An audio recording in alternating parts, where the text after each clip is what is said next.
Bonjour à tous, hantavirus, Ebola, ils agitent les peurs, mais ils ont échoué. Et ils ont tenté, cette semaine, à l'OMS, un coup d'état sanitaire mondial. C'est complètement avoué, vous allez voir, c'est incroyable. Comme quoi on avait raison dans notre analyse depuis le début, la concomitance entre l'Assemblée mondiale de la santé et ses affaires ultra médiatisées, ça n'était évidemment pas une coïncidence ni un hasard. Et ils ont vraiment tenté quelque chose. Ah, attention, parce que là, ils ont échoué.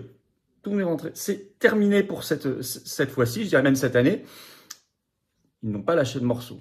Mais la résistance, votre résistance, notre résistance a été merveilleusement rapide et efficace.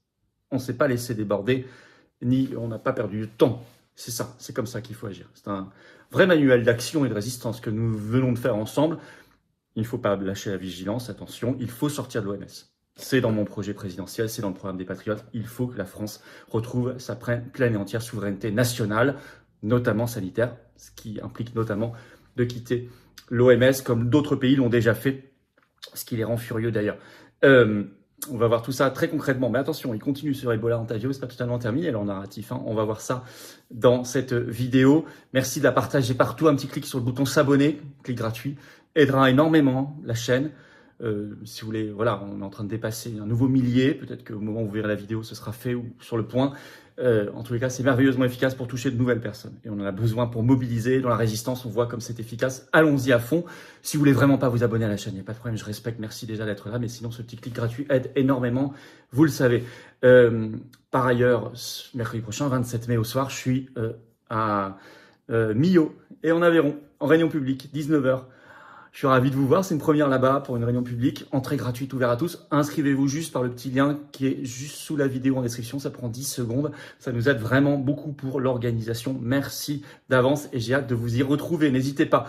Et puis, vous le savez, on a ouvert largement les inscriptions pour les assises de la souveraineté d'Arras 2026, le samedi 12 septembre prochain. Ça s'inscrit extrêmement vite, le programme, les 30 personnalités, les stands, les tableaux. Le lien pour s'inscrire et voir le programme est sous la vidéo en description. Ne tardez plus, on a laissé à 5 € l'accès à toute la journée. On n'a pas bougé le prix, mais aidez-nous à organiser et à financer ça. On invite tout le monde, mais on finance à 100% et on organise, voilà, sans bouger le prix pour que ce soit accessible à tout le monde. 5 € pour l'accès à toute la journée par personne. Voilà, pensez à vous inscrire, ça part très très très vite. Évidemment, je vous attends aux Patriotes. Voilà, vous pouvez nous aider à financer Arras, à faire Arras et tout le reste, et rejoindre surtout le plus grand mouvement souverainiste et de résistance de France qui se bat pour la vérité, la justice, sortir la France de l'UE, de l'OMS, de l'OTAN, remettre la France sur un chemin de liberté, d'espérance, de paix. En ce jour de la Pentecôte, bonne fête de la Pentecôte à tous. Je crois que ce message résonne dans le cœur de chacun. Alors je vous attends aux Patriotes. Vous pouvez adhérer ou réadhérer aux Patriotes dès maintenant par le premier lien sous la vidéo en description ou faire un don au mouvement qui n'a pas un centime, je rappelle, de subvention publique. Tout ce qu'on fait, c'est grâce 100% aux adhésions dons. Faire un don au mouvement, c'est le deuxième lien sous la vidéo en description. Ça me permettra notamment de financer Arras. Les liens sont aussi sur le site les-patriotes.fr et je rappelle qu'en plus, toute adhésion ou don aux Patriotes, pour vous, c'est une baisse d'impôt, 2 tiers de défiscalisation. Profitez-en. Bravo aux donateurs et aux réadhérents et bienvenue aux nouveaux adhérents patriotes. On y va. Alors, on va commencer par Ebola parce que c'est un peu la suite dans le narratif de peur. Ça, ce sont des virus qui n'ont rien à voir, mais c'est dans le narratif médiatique, c'est lui qui a pris la suite. Alors Ebola, c'est terrible. Pas de déformation, les fact-checkers, là, je vous vois venir. Je n'ai jamais dit que tout ça n'existait pas. Bien sûr que si, malheureusement, ça existe. Malheureusement, il y a des morts. Ebola, c'est terrible, ça touche vraiment essentiellement l'Afrique. Une fièvre hémorragique épouvantable, qui n'est pas nouvelle d'ailleurs, mais la question qu'on doit toujours se poser, comme l'hantavirus, et j'y viens dans un instant, c'est quelle est l'instrumentalisation médiatique et politique qui en est faite? Le Monde, regardez, là c'est gros comme une maison. Le Monde, article du 22 mai, le titre. Ebola, quel est le risque de propagation du virus au-delà de la République démocratique du Congo? Alors je cite le chapeau. L'estimation de la taille réelle de l'étendue de l'épidémie, tout comme le risque de dispersion dans la région et au-delà, met les chercheurs au défi d'une flambée épidémique aux multiples inconnus. Bon, il y a plein de termes là-dedans, très flous, très anxiogènes. En effet, depuis le 15 mai, ils ont détecté, ça a sûrement commencé avant, en République démocratique du Congo, cette épidémie. Au moment où cet article était écrit, il y avait officiellement, selon l'OMS, 139 morts et 600 cas probables. la pire épidémie dans la région depuis la période 2018-2020, mais on en parle beaucoup plus qu'à l'époque, vous aurez remarqué, avec une nouvelle souche qui s'appelle Bundibugyo et qui n'a pas de vaccin ni traitement, nous dit-on, mais vous allez voir que les vaccins, ils vont vite en parler, vous allez voir. Et alors, on sait depuis toujours que Ebola, c'est très difficilement transmissible parce qu'il faut vraiment être dans le cercle très proche, souvent familial. Parce que le mode de transmission, c'est pas simplement éternuer, c'est vraiment beaucoup plus... Il faut beaucoup plus de transport de fluide. Bon. Pourtant, regardez ce qu'ils écrivent. Toujours dans le même article. De nombreuses restrictions ont d'ores et déjà été mises en place. Les États-Unis en tête. Washington a annoncé dès le 18 mai une restriction temporaire dans l'attribution de visas pour les étrangers ayant voyagé en RDC, en Ouganda, au Soudan du Sud. Un vol Paris-Détroit d'Air France a dû s'arrêter à Montréal ce 20 mai pour débarquer un passager ressortissant de la RDC en raison de ses précautions. De son côté, l'équipe de football de la RDC a annulé l'étape à Kinshasa de son stage de préparation en vue de la Coupe du Monde qui se tiendra entre les États-Unis, le Canada et le Mexique du 11 juin au 19 juillet. L'Inde et l'Union africaine ont également décidé de reporter un sommet qui devait se tenir à New Delhi du 28 au 31 mai. En France, le gouvernement s'est dit très attentif cette semaine à l'épidémie en cours et a annoncé avoir pris de premières mesures de précaution à Mayotte, territoire d'outre-mer situé dans l'océan Indien qui accueille des migrants de l'Afrique des Grands Lacs. Et alors, vous avez l'OMS, donc une peur entretenue en France. Alors regardez, je cite.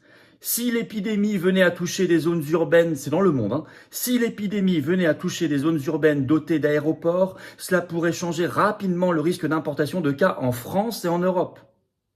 Avertit Vittoria Colledia, chercheuse à l'Institut national de la santé et de la recherche médicale, l'INSERM, en France, qui a fourni au ministère de la Santé cette semaine une note encore confidentielle évaluant le risque relatif d'importation à partir des données de vols commerciaux. Encore une, la première fois que j'entends, concernant la France métropolitaine, entendons-nous bien, une telle alerte concernant une épidémie d'Ebola qui ressurgisse régulièrement en Afrique. Alors l'OMS aussi en fait des tonnes, dépêche AFP ce 22 mai, je cite le titre, et rien que le titre. « Virus Ebola en RDC, le risque pour la santé publique est maximal », alerte l'OMS. L'épidémie se propage rapidement, s'inquiète l'Organisation mondiale de la santé. Et on nous dit qu'il y a des cas qui sont arrivés en Allemagne et en République tchèque. Un Américain ayant contracté le virus en RDC est hospitalisé en Allemagne. Un autre Américain considéré comme un contact à haut risque a été transféré en République tchèque. Alors ça, c'est Ebola. Et puis en même temps, il lâche pas totalement l'affaire sur l'antavirus, même si, quand même, par rapport au sketch qu'il nous faisait il y a encore 8-10 jours, c'est complètement retombé. Mais regardez, BFM TV ce 23 mai, le titre, toute une chronique, une émission. Qu'est-ce que l'antavirus, ce virus qui, après celui du Covid-19, inquiète le monde? 9 cas aujourd'hui, hein. Inquiète le monde. Ce 22 mai, l'OMS a révélé un nouveau cas chez un membre du personnel du MV Ondus, c'était le fameux navire de croisière. Et il est aujourd'hui aux Pays-Bas. Alors le cas s'est déclenché, ses symptômes, sa positivité se sont déclenchés 10 jours après son débarquement. Parce qu'on nous dit, attention, très très longue incubation qui peut aller jusqu'à 6 semaines, 42 jours pour l'antavirus. Donc ils ne sont pas totalement lâchés l'affaire. Mais alors là, écoutez bien. C'est BFM TV dans un très long papier, mais vraiment très long, ce qui est rare pour la chaîne, qui a craché le morceau. Un coup d'état sanitaire mondial était voulu. Et pour le moment, il est en échec. Et ça les rend, vous allez voir, rageux et hystériques. C'est un article sorti ce 23 mai, c'est tout récent. Alors, rien que le titre révèle le projet. Écoutez bien. Antavirus, Ebola, 3 petits points. Donc déjà, ils mettent bien, comme on l'a fait, les choses sur le même plan. Bon. Le monde reste largement mal préparé face à une nouvelle épidémie. Le nouvel ordre mondial sanitaire peine à émerger. Le nouvel ordre mondial sanitaire peine à émerger. Le chapeau balance tout, je cite. Foyer épidémique d'antavirus à bord du paquebot HV Ondius. Flambée meurtrière d'Ebola en Afrique centrale. Ces dernières semaines rappellent combien le monde reste vulnérable face à ces risques sanitaires. Pourtant, un accord mondial de lutte contre les pandémies est suspendu à un bras de fer entre les États. Depuis l'Assemblée mondiale de la santé qui s'est réunie à Genève du 18 au 23 mai, l'OMS a appelé à l'aboutissement des négociations. Alors écoutez bien, la phrase suivante. Coïncidence, je cite, coïncidence, l'Assemblée mondiale de la santé se déroulait justement cette semaine du 18 au 23 mai à Genève. Quelle coïncidence! On vous fait un bruit médiatique, un pataquès gigantesque, coïncidence, et pile au moment où l'OMS a besoin du stress et de forcer les États pour faire passer ses projets. Alors ils sont déçus, vous allez comprendre, je cite toujours cette enquête. Malheureusement, écrit BFM, tous les ingrédients n'étaient pas réunis. Ils pensaient, Ebola, hantavirus, la peur. Bon. Non, tous les ingrédients n'étaient pas réunis pour faire de ces 6 journées diplomatiques, l'Assemblée mondiale de la santé, un moment historique dans la lutte contre les pandémies. C'était leur but. Résultat, le monde est toujours vulnérable face au risque d'une épidémie mondiale, faute de volonté politique des États membres. Ils sont pas contents. Alors, parce qu'il n'y a pas eu d'accord à l'Assemblée mondiale de la santé, le monde est vulnérable aux épidémies. S'il y avait eu un accord, d'un coup, il n'y avait plus d'épidémie, il n'y avait plus de vulnérabilité aux épidémies. Enfin, ce genre de raisonnement est délirant. Je cite toujours. Des négociations inachevées, l'enthousiasme provoqué chez eux, pas chez nous, par l'adoption en mai 2025, c'était l'an dernier, de l'accord mondial sur les pandémies est retombé après des mois de négociations infructueuses.